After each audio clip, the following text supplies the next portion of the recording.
Pasa a vosotros.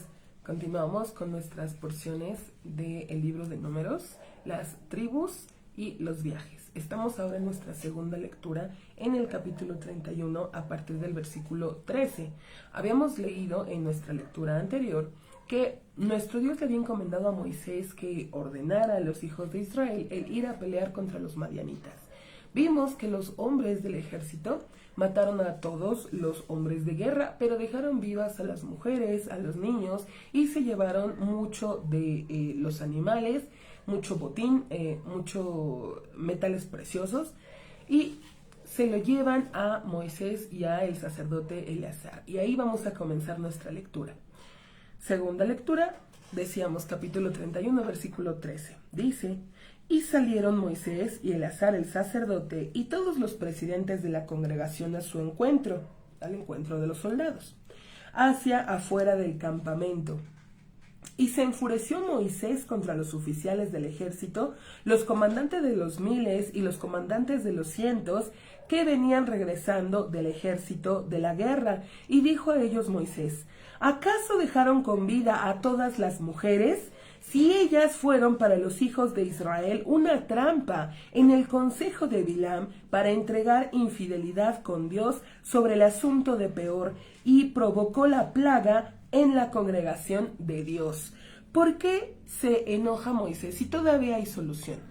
Porque nuestro Dios le había encomendado el hacer esta guerra, y Moisés les explicaba a los soldados que era la venganza de parte de Dios, porque se había profanado el nombre de Dios al cometer el pueblo idolatría con estas mujeres.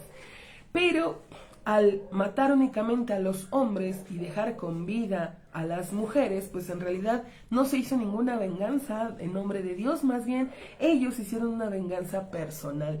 Entonces vemos que aunque está justificado o tiene un buen motivo para enojarse Moisés, tampoco era como lo correcto. Vamos a seguir leyendo y vamos a explicar el por qué.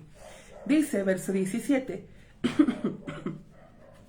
y ahora maten a todo hombre entre los niños, y toda mujer que ha de conocer a algún hombre en acostar masculino han de matar. Es decir, todas las mujeres que han tenido relaciones, intimidad, deben ser muertas. Dice: y toda niña entre las mujeres que no ha conocido acostar masculino dejarán con vida para ustedes, y ustedes han de acampar fuera del campamento una sietena de días. Todo el que mató a alguna persona y todo el que tocó a algún muerto se purificarán en el día el tercero y en el día el séptimo, ustedes y sus cautivos. Y toda ropa y todo objeto de cuero y toda hechura de pelo de cabra y todo utensilio de madera han de purificarse. Es decir, ya habíamos leído sobre esta ley de la impureza cuando uno toca o entra en contacto con algún muerto. Estos hombres pues acaban de salir a la guerra, obviamente han matado. Por lo tanto, dice, deben permanecer fuera del campamento una sietena de días. En el tercer día y en el séptimo, habíamos leído en la porción el decreto, deben ser salpicados con la ceniza de la vaca roja.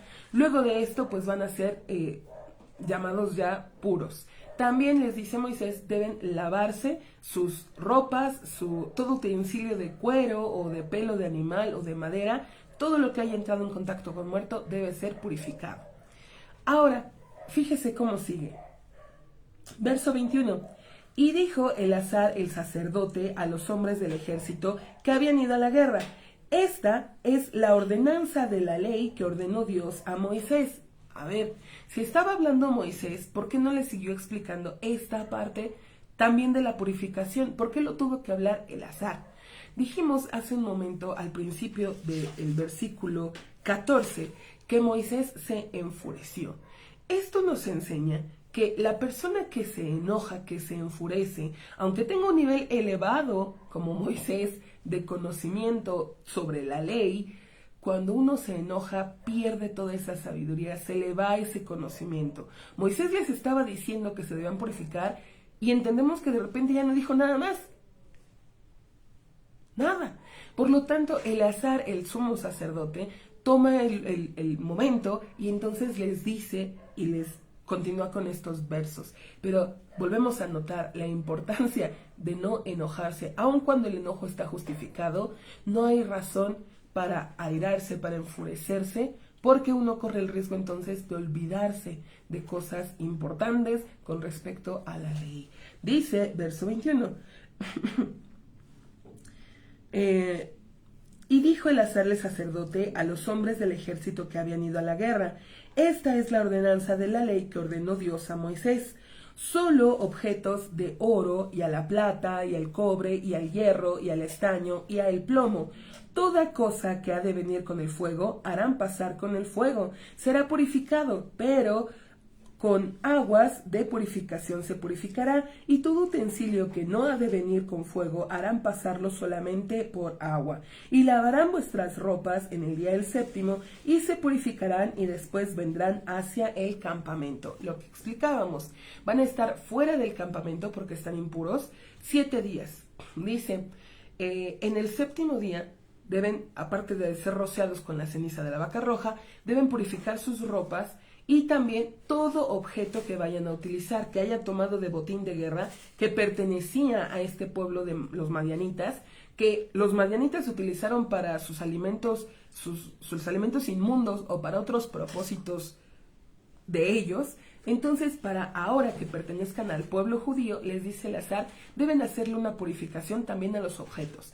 Dice, si son metales que soportan el fuego, los van a hacer pasar por fuego y también los van a sumergir en agua. Si el material, el utensilio no aguanta el fuego, únicamente va a ser sumergido en el agua. Esta es la ley o el ritual de purificación. Dice verso 25. Vamos a ver qué más ahora ordena nuestro Dios a Moisés con respecto a el resto del botín de guerra. ¿Qué es lo que se debe hacer?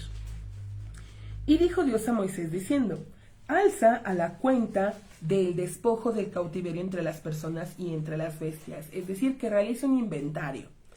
Tú y Eleazar el sacerdote y las cabezas de padres de la congregación, y dividirás el botín entre los que agarraron la guerra, los que salieron al ejército y entre toda la congregación, y levantarás un impuesto para Dios de parte de los hombres de la guerra, los que salieron al ejército, una persona de cada 500, tanto de la persona como del vacuno y de los burros y del ganado ovino. De la mitad de lo de ellos tomarán, y le darás a Eleazar el sacerdote un donativo para Dios. Y de la mitad de lo de los hijos de Israel tomarás uno, agarrado de los 50, ya sea de las personas y del vacuno, de los burros, del ganado ovino, de todo animal, y otorgarás a ellos, a los levitas, los que cuidan la guardia del tabernáculo de Dios. Es decir, le dice nuestro Dios a Moisés, de todo el botín, van a dividirlo, mitad para los soldados, los que salieron a la guerra, y la mitad para el resto del pueblo de Israel. Los soldados van a tomar un 500avo, no sé cómo se diría, de cada 500 que tienen van a donar uno para el sacerdote Eleazar. Dice, va a ser el donativo para Dios. Si tienen 1000 ovejas, van a donar 2. Si tienen 1500 burros, van a donar 3, y así sucesivamente. Y dice, del pueblo de Israel van a donar un 2% de lo que tienen, de lo que se les va a dar como botín de guerra, un 2% va a ser para los levitas. Dice entonces, verso 31, e hicieron Moisés y Eleazar el sacerdote conforme a lo que ordenó Dios a Moisés, y fue el despojo, el resto del botín que despojaron el pueblo del ejército, ovino, 600,000 y 70,000 y 5,000, o sea, 675,000, y ganado vacuno, 72,000, y asnos, 61,000, y seres humanos, prisioneros, de las mujeres. Recuerde que Moisés ya les ordenó que mataran a las mujeres que habían tenido intimidad y a los niños, entonces únicamente quedaron las mujeres vírgenes. Dice entonces, y seres humanos de las mujeres, las cuales no conocieron acostar masculino, total de vidas 32,000. Y fue la mitad, la parte correspondiente a los que salieron del ejército, la cantidad del ovino, 300,000 y 30,000 y 7,500, o sea, 337,500. Y fue la porción para Dios de el ovino, 675. Y el ganado vacuno, 36,000, y su impuesto para Dios, 72. Y los asnos, 30,500, y su impuesto para Dios, 61. Y de las personas, 16,000, y su impuesto para Dios, 32 personas. Y dio Moisés al impuesto de la ofrenda de Dios para el azar del sacerdote, conforme ordenó Dios a Moisés. Y hasta aquí concluimos con nuestra segunda lectura. En nuestra siguiente lectura vamos a ver qué más se hizo con el botín de guerra, pero eso será más adelante si Dios permite. Pasa a vosotros.